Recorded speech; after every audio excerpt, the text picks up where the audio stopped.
What's up, manga fans? This is Rafa from C Manga, and I'm here to give you a review of this week's chapter of Bleach 582, The Headless Star.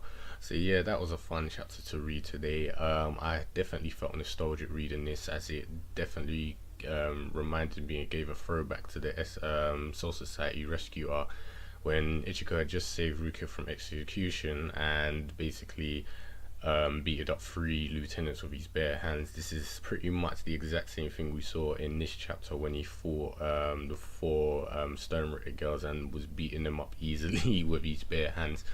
So yeah, the chapter itself, in a nutshell, was straightforward. It was just to show Ichigo's new power and a glimpse of it. His new outfit, which I was shocked to see. I didn't think we'd get that reveal straight away.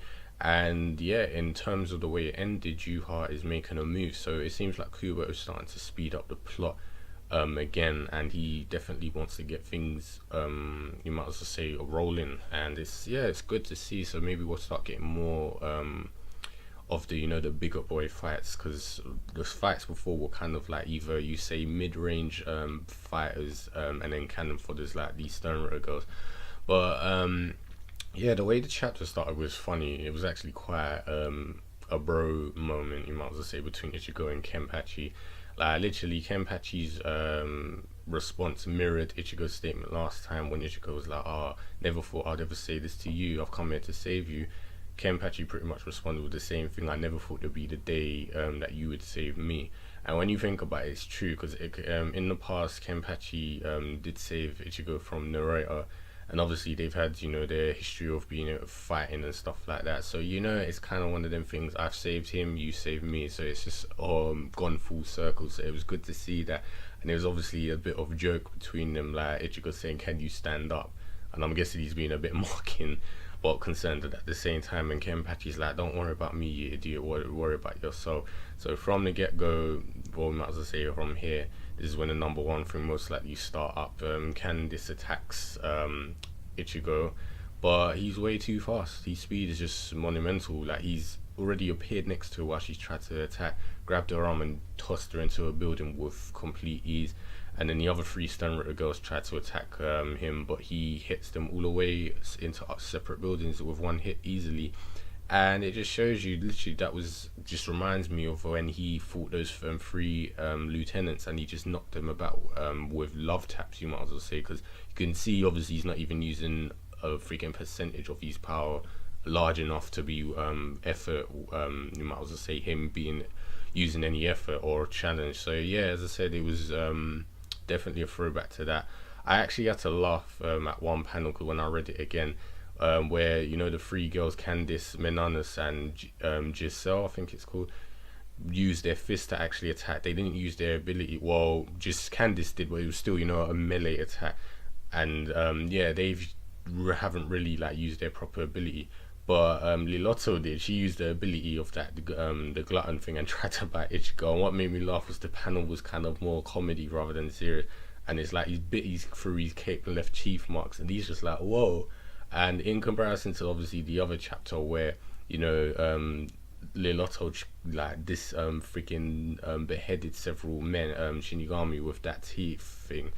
It's kind of funny that in this chapter they've just made it a comedy moment of Ichigo just barely missing it, and it's just a bit off his cape, and he's like, "Oh, that was close." So that was funny to see.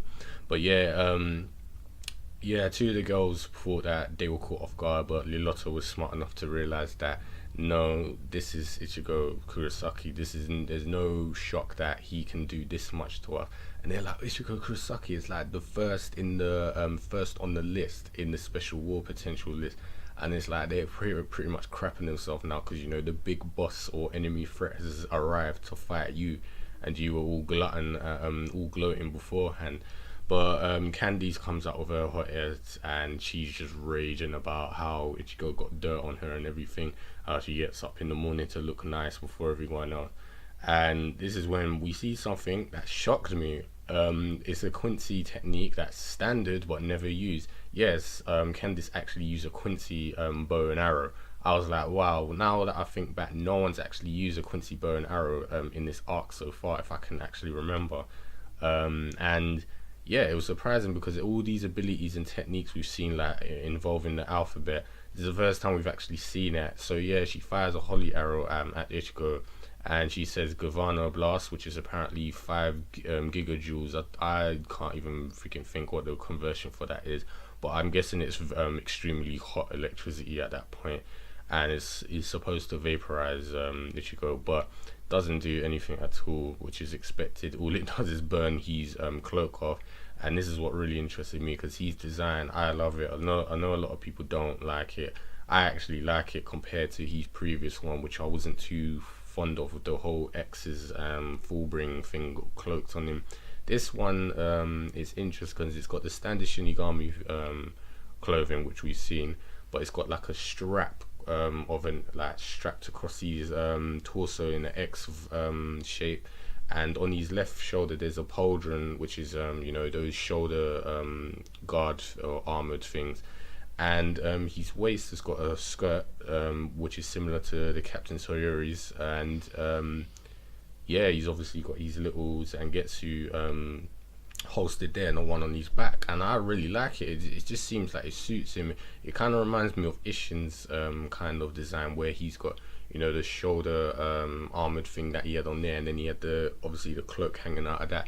It seems kind of rough but clean at the same time. It's something that suits Ichigo, so yeah, I like it. It's a new style, and I can't wait to see what his Bankai form is going to look like. I hope Kubo does a good job with the design on that.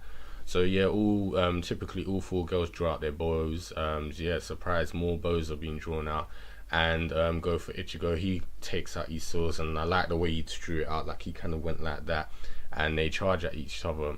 So at this point, this is when things obviously start to get serious. Juha notices that Ichigo's arrived, and he tells Uru and Hashwell that they're going to start whatever the hell that means. I'm guessing maybe they're going to get involved in the war now. And there was kind of an ominous, I'd say, cliffhanger to this, where we see the Asken Lavak guy notice that Juha's about to start whatever he's about to do, and he monologues to himself, will I be able to make a choice? Let's see. So that made me think, is this guy a traitor to the Quincy, or is it just something simple, like is he going to be able to fight? Because it just seemed a bit like kind of ominous and foreshadowing something. So maybe he's going to, you know, he's in it for himself, or he's got some ulterior motives that doesn't obviously follow Juha's plan. So he's, you know, he might have just joined the Quincy's for his own gain, and he actually has his own ideals or something, motive to go after. But yeah, I'm guessing things are going to get serious from now on, because we're obviously going to see everyone's reaction when Uryu shows up next to, you know, the enemy. Imagine how Ichigo's going to feel. So we're going to see an inevitable battle, most likely between them, Ichigo versus Uryu. As I said before, can't wait to see Ichigo's Bankai when that's revealed later on. And yeah, certain little things, like obviously Bazby most likely versus Shinji. Where the hell is Yachiru? I hope she's alright and Kubo doesn't forget about her. And are we gonna see the rest of the special war potential list? Because now that it's been brought back up, if I remember, I think only Ichigo, Kenpachi and Aizen was put on that list, and there was still 2 spots left open. So hopefully Kubo tells who the other 2 people are, because, you know, it seems like they're only putting very powerful people on this. So yeah, that's about it for this chapter. It was enjoyable. As I said, it was straightforward and fast, you know, typical Bleach format. And it was fun to see a mix of comedy, seriousness, and obviously just straight up powers in this chapter. So, and as I said, I enjoyed it. I'm glad Ichigo's back. I was a bit skeptical before, thinking he might be back a bit too early, but now that he's here, I don't care anymore. It's just like he's here, Juha's ready to make his move, so now it's kind of is making it seem relevant that he should be here now that the, you know, 3 superpowers from the Quincy army are making the move. So yeah, that's it for the chapter. I enjoyed it. I can't wait to see what else Kubo's going to give us in the next few chapters. So you guys know the usual. If you got any opinions, predictions or comments about this chapter and the next, leave them in the comment box below. And also, if you're new to the channel and you enjoyed this and you'd like to check out more, subscribe for more content on our channel, and I'll speak to you guys next time.